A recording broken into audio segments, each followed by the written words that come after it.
आई है। ये बहुत बड़ा इम्तिहान है हमारे मुल्क के लिए।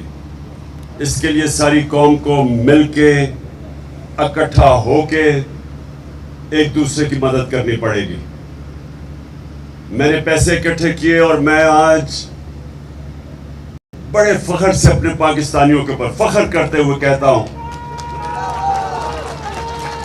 कि 5 घंटे में, सुन रहे, 5 घंटे में 10 अरब रुपया पाकिस्तानियों ने इकट्ठा करके मुझे दिया टेलीथॉन में।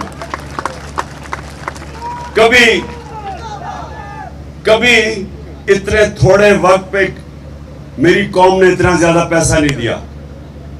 इसका मतलब कि सारी कौम को फिक्र है, हमारे सैलाब मुतासिरीन की सारी कौम को फिक्र है। मुझे सिर्फ एक अफसोस है कि पैसे इकट्ठे कर रहा हूं मैं मुतासरीन के लिए, और ये जो इंपोर्टेड हुकूमत उससे खौफजदा होके इन्होंने केबल टेलीविजन के ऊपर टेलीथॉन की नशरियात ही बंद कर दी। पैसा आवाम के लिए इकट्ठा हो रहा है और ये ऐसे, अब मैं इनका क्या कहूं कि मुल्क में जमा किए हुए इकट्ठे हुए मुल्क के बड़े बड़े मुजरिम, उनको सिर्फ खौफ है, सिर्फ उनको एक खौफ है कि उनकी कुर्सी ना चली जाए और उनकी करप्शन ना पकड़ी जाए। उनको कोई मुल्क की फिक्र नहीं है। मैं आज ये फिर कहता हूं कि इस वक्त कौम को, सारी कौम को इकट्ठा होकर मुकाबला करना पड़ेगा। ये बहुत बड़ा इस वक्त पाकिस्तान के ऊपर इम्तिहान है। और मैं आज फिर इस इंपोर्टेड हुकूमत को कहता हूं कि जब हम पैसे इकट्ठे कर रहे हैं अवाम के लिए और मुतासिर लोगों के लिए, तो इस तरह के हरबे टीवी पे हर चैनल के ऊपर इन्होंने धमकियां दे के वो बंद करवा दिया। 3-4 चैनल हमें कवर करती हैं, उनको भी केबल पे से उतार दिया टेलीथॉन के ऊपर।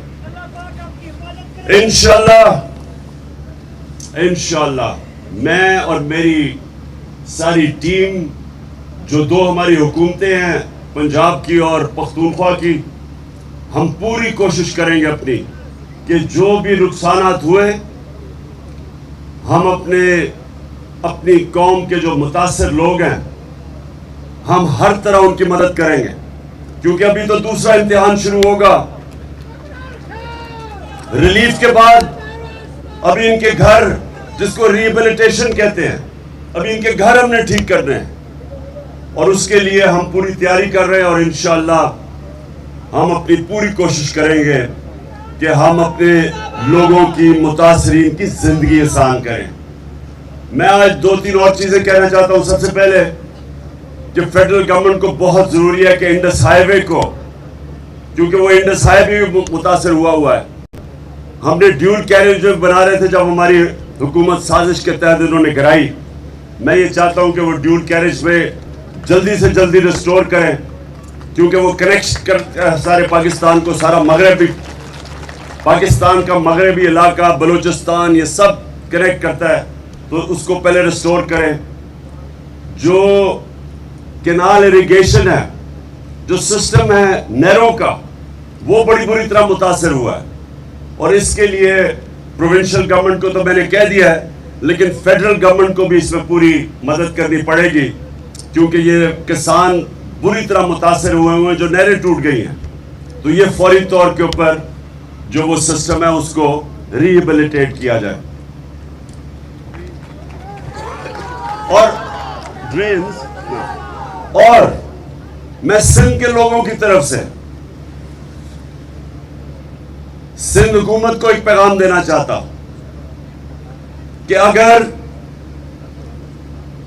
जो सिंध के साथ जो राइट बैंक आउटफॉल कैनाल था, 20 साल से बन रही है, 20 साल से वो नहर बन रही है, जिसका असल मकसद ये है कि वो पानी जब आता है इधर से, मगरिब से, कोहे सुलेमान से, तो वो पानी ले जाए समुद्र की तरफ।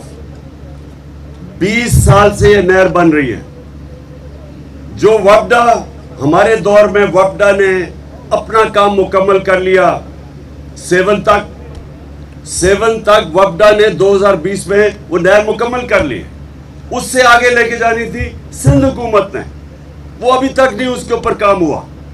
अगर वो राइट बैंक आउटफॉल कैनाल काम कर रही होती तो ये इतनी तबाही ना आती सिंध के अंदर। और वो जो पानी खड़ा हो गया, जो असल लोगों को अब मुश्किलात का सामना करना पड़ा, पानी खड़ा हो गया वहां।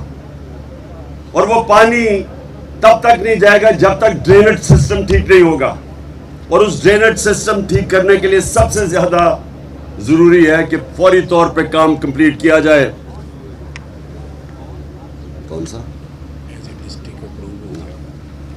तो सबसे पहले उसको कंप्लीट करें, 7 से आगे समुंदर तक लेके जाएं, ताकि फिर से इस तरह का अजाब हमारे सिंध के लोगों को ना इसका सामना करना पड़े। और आखिर में मैंने सीएम पंजाब से उससे रिक्वेस्ट करूंगा कि तौंसा को एक डिस्ट्रिक्ट बनाए, जो हमने सारी फिजिबिलिटी पूरी कर ली है। हमने इसके ऊपर सारा काम मुकम्मल कर लिया। उस्मान बुज़दार की गवर्नमेंट ने फिजिबिलिटी पूरी है। और मैं सीएम पंजाब को रिक्वेस्ट करूंगा कि इसको फौरी तौर पे तौंसा को एक डिस्ट्रिक्ट अनाउंस करें। बहुत बहुत शुक्रिया।